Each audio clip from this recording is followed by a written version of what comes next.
Good afternoon, Excellencies, Ambassadors, Board of IBC,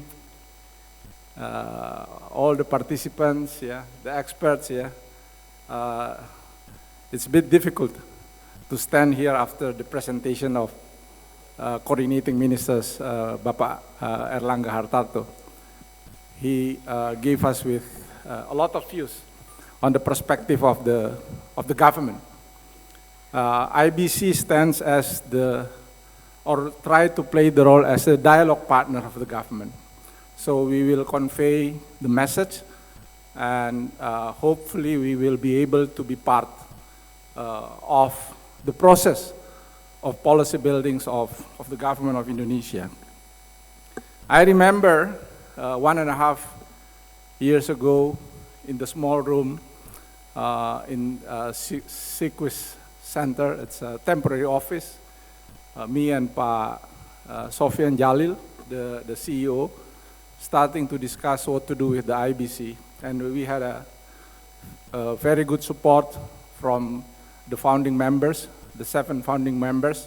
And I should mention here Pa Arsyad Rashid, Bapak Usodo Angku Subroto, Bapak Agus Pangestu, Pak Harun Hayadi, Pak Arif Rahmat, Pak George Tahia, and Pak Muki Hamami.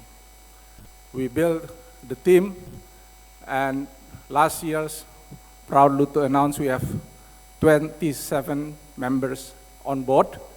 Pak Pandu is always bringing the energy to do more, running, while Pak Harman Subakat silently gives some pressure to us. So this is the variety of IBC members. We are expanding, and we are planning to have 40 members by the end of this year. The IBC, according to the articles, has to have 150 because this is the maximum numbers. We are also proudly announced that last year we also have our advisory board set with Pak Agus Martawadoyo in the board and Ibu Ice here, some of these, Pak Jochio, former foreign minister of Singapore, is also on the board. So this is a bit of a brave effort. As I said, we have a bit nervous come to this stage, whether we are credible enough to convey the message, the outlook. But I think we think about there is a necessity to talk about the outlook, as Indonesia also has now the new government, the new credible government. So we are delighted to share the result of the team and our partners' hard work in the form of IBC Business Outlook. So let me start with the presentations. We divided this Outlook 2025 into 3 chapters. The first one is on the world outlook. The second part will be on the national outlook. And finally, the third part will discuss the course ahead. This will offering insight and recommendation for the government and road sign for business leaders and stakeholders, so that together we can both be stronger as a nation and also as the private sector can be more resilient and competitive. So let me start first with the global picture. The world outlook. Many believes 2025 will be especially challenging, with mixed signals, a tricky and a risky year. Some anticipate black swans, some expect white swans, and some believes we are looking at the eye of a storm. Regardless, it is advisable that we should approach 2025 with caution, not leaving our guards down. We may need to adjust our navigation heavily, as we may be sailing through rough seas ahead. So we conclude 3 detrimental variables are poised to significantly influence the world economic trajectory in 2025. And this is aligned with what Bapak Menteri Erlangga mentioned before. I call it triangle of Tengu. First, we will have Trump 2.0, whose second rise to ham the biggest economy in the world is only a few days from now. Second is trade dynamics with China as the epicenter, the so-called factory of the world. The rising superpower next door, which is Indonesia's largest trading partners. And third is tension, with its epicenter in the Middle East. The fear of tension escalation in the Middle East in 2025 cannot be overstated, along with its potential reverberations to other parts of the world, including our very own region, that is South China Sea, or even the whole Pacific. So there's the triangle will set how our global economy set in 2025. So let's begin with the first factor, the Trump factor. The Great Wall of America, as some scholars call it, it's about to be erected by Trump, now even higher and probably thicker than that of his first term.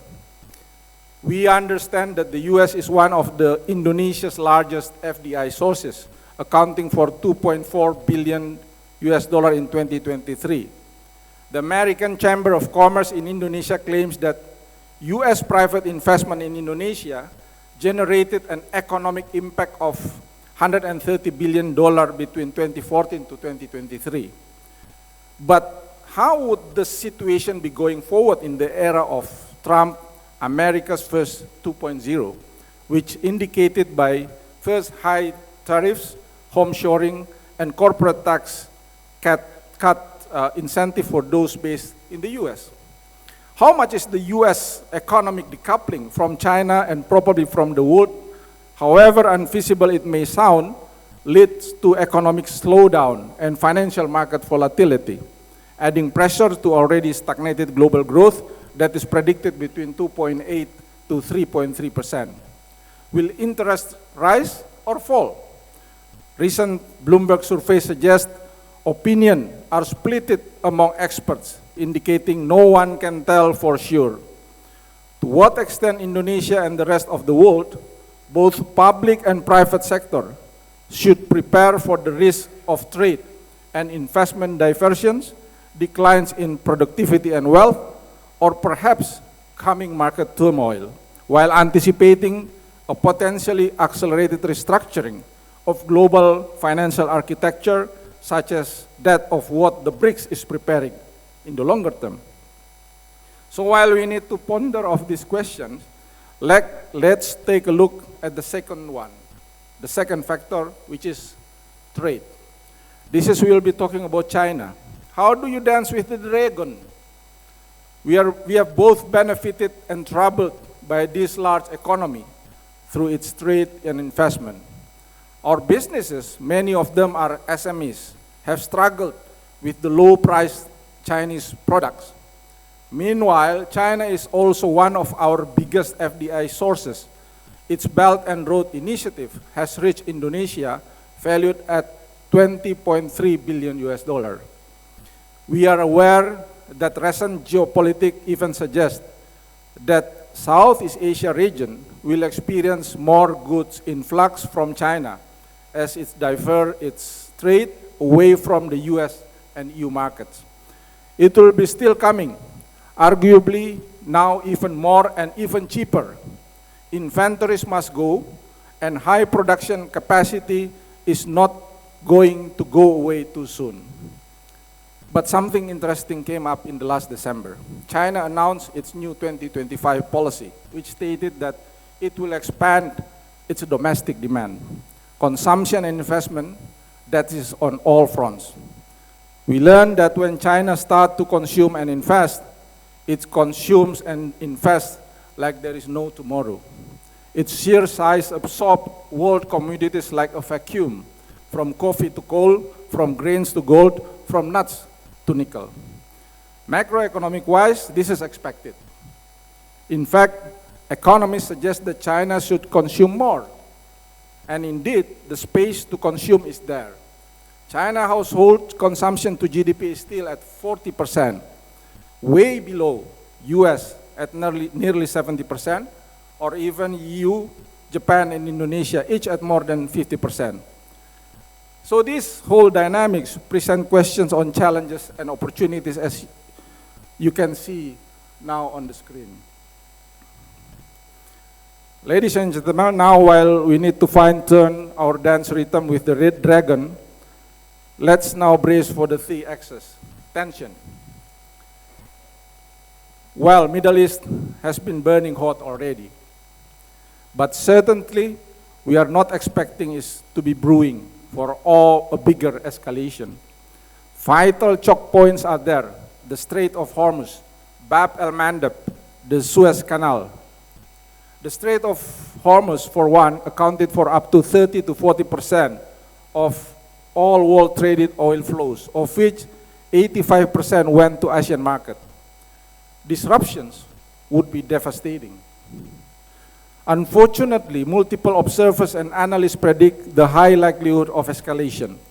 The International Crisis Group, for one, believes that out of 10 conflicts that are happening today, 3 should be watched out for its potential further escalation, and those 3 are in the Middle East. For our business colleagues, maybe it is a good idea if we level up our risk management and strategy by incorporating such worst-case scenarios. Some of the anticipation needed are shown on the screen, from alternative supply chains to currency hedging to market diversification scenario. For the government, SME support line and social protection may need to be prepared, along with financial market safeguarding measures. Time will tell if escalated tension will manifest, or if its reverberation toward our region will unfold. But we believe it is unwise to play down the possibility, especially in this time. Thus, building our resilience may be one important item to be there in our agenda for 2025. Ladies and gentlemen, so to conclude our first chapter, as these 3 detrimental variables, Trump, trade, and tension, seem to converge in 2025, we say adaptability is key for us to avoid potential adversity. Adaptability is key, especially in these times of high uncertainty. The question is, how could Indonesia, both government and businesses, could seize these potential turns of event to play a bigger role and use the momentum for development? Now I move to the second chapter, National Outlook. Despite global uncertainties, we arrive in 2025 with a refreshed agenda, a big and bold agenda that is, as we have just elected a new captain of the ship, President Prabowo Subianto, Vice President Gibran Rakabuming Raka, and now with the complete structures of ministers and the institution. A new administration that has pledged to carry out a Herculean mission for the nation, a mission that will undergo a journey uphill, overcoming all challenges lying ahead. The government has boldly determined to undertake a Herculean mission, brick by brick, or should I say, megastone by megastone. Prabowo administration has pledged to achieve Golden Indonesia or Indonesia Emas, perhaps slightly a reminiscence in Nusantara, the glorious past. A mission considered so huge, so ambitious, such that many expressed their doubt.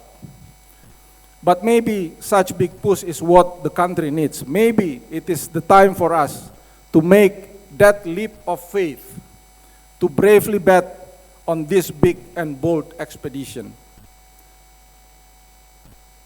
Poverty reduction. If China can alleviate 700 to 800 people out of poverty only in a generation, maybe Indonesia can too. Nutrition fulfillment and food resiliency, a very big undertaking, but no doubt people need the nutrients, and perhaps indeed we should stock up our grains should global turbulence ever affect us. Public housing, with 12 million housing backlog, definitely something must be done. It is a real issue. A proper housing is key to increase the productivity of the population. Industrialization, will this be our own version of industrial revolution? Downstreaming is considered a big success for nickel, despite some notes. It does sound logical to expand the commodity checklist, though some argue that the case is different for other commodities. There is energy resilience or self-sufficiency, and then clean energy. However, it is going to be an uphill journey, a very challenging expedition, and it is always better to be brutally honest when dealing with the hurdles before we can reach the summit. First, we need to make a turnaround effort of our declining industrial capacity. Second, we have to reverse the weakening trend of consumer purchasing power. Third, we need to deal with the constricting situation of our financials. Fourth, a lot of work to fix and catch up in our human capital development. And fifth, transformative effort is needed to make the engines of our bureaucracy lean, clean, and fully capable. So, steep and slippery as it may, but the mission is there and the challenges are real. I will now go over these 5 challenges, but in the interest of time, I will be very, very brief, as this presentation, also material, ladies and gentlemen, can be downloaded through the access that we have provided. Number 1, despite downstreaming success, a heavy focus on infrastructure spending and an attention deficit on overall industrialization strategy has taken its toll. Manufacturing contribution to GDP is in declining trend, is now below peer countries in the region. You can see on the right-hand side, we are struggling, 17.2, while our peer countries is all above 20%. Downsizing in key industries requires time and capital to rebuild, risking the loss of competitiveness along the way.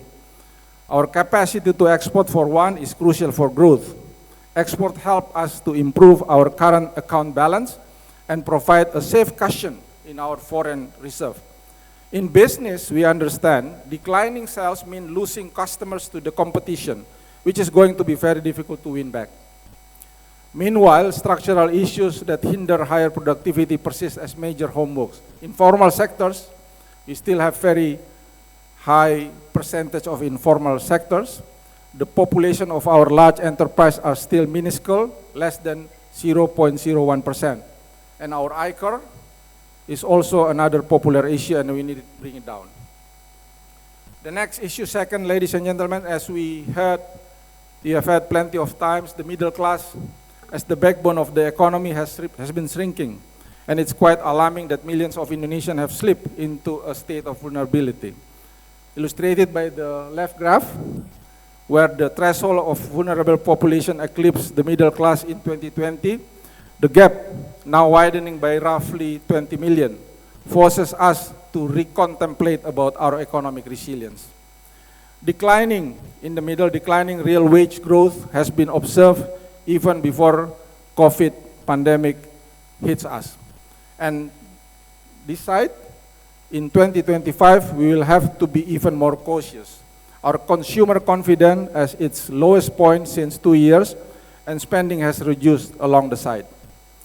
On top of that, there seems to be more pressure to come and household discretionary spending side from what the government has on their plan, as you can see in the box on the lower right side. The next issue is our financial are grappling with persistent challenges. The state budget remains tight with various constricted obligations. In 2025, state budget debt interest payment is now 1/5 of budget, roughly quadruple of what debt allocated for capital spending. Meanwhile, tax to GDP ratio has been quite stubborn to increase.